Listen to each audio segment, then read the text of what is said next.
Good morning, শুভ সকাল। সকাল সকাল ব্রাশ করা হইল। এখন চা খাবো।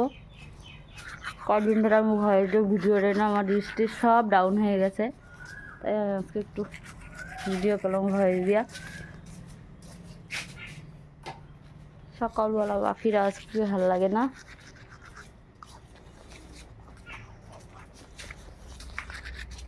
দেরি হয়ে গেল।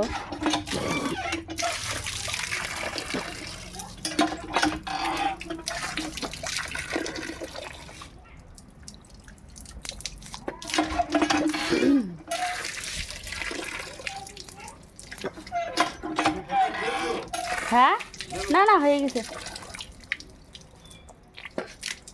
দোকান যাবে, চা খাবে, তাই বলতেছে যাবে নাকি। এটা খাওয়াই দিই, এটা যাক।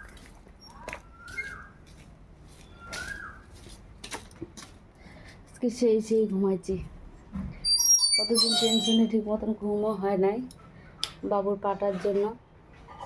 তো কালকে ডাক্তার বলছে একটু পা ফেলিয়ে হাঁটতে পারবে, আর ও আনন্দে এত খুশি। আমি তোমাদেরকে আজকে ভিডিওটা ছাড়বো, তোমরা দেখতে পারবে। তো আমি রান্নাঘরে চলে আসলাম, আমি চা বানাবো, চা খাবো। তো দেখো আমার চা বানানো হয়ে গেল। এই যে আমি চা খাচ্ছি, আর নিয়েছি শসা মুড়ি একটু অল্প হালকা, কারণ এইটুকু আমি সকালে তেমন কিছু খাই না, চা বিস্কুটই বেশি খাই। আর এই আমি স্নান টান করে পূজা দিই। আজকে পূজা দিবে আমার কৃষ্ণ, উপবাস আছে, ওর জন্য আমাকে বলে তোমার থাকতে হবে না, আমি পুজো দিচ্ছি। তো আমি কি কারণে জানো, তোমাদেরকে দেখাচ্ছি।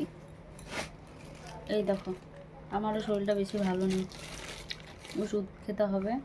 অত ওষুধ খেতে হলে তো টাইম মতো নিয়ম করে খেতে হবে।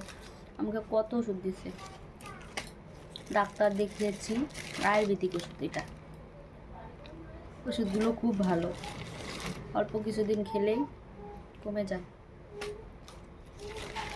অনেক ওষুধ দিয়েছে। এই দেখো, এই বড়িটা খাওয়া যায় না, এত তিতা, মানে আর বলার মতন না।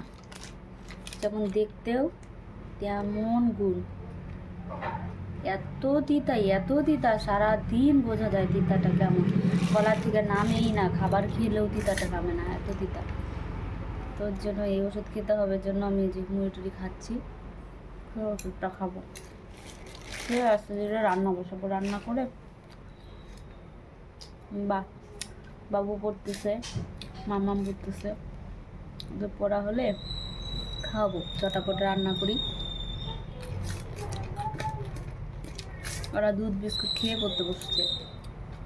কবে থেকে স্কুলে পাঠাই না, ছেলেটার পাটা এরকম দেখে এখন পাটা একটু ভালো হয়েছে, হালকা পা ফেলতে পারে, তাও অত ভর দিতে না বলছে, হালকা পা ফেলে ফেলে হাঁটতে বলছে। আমারও হঠাৎ করে শরীরটা খুব খারাপ করে ফেললো। তো টাটা, বাই বাই, দেখতে থাকো, রাখছি।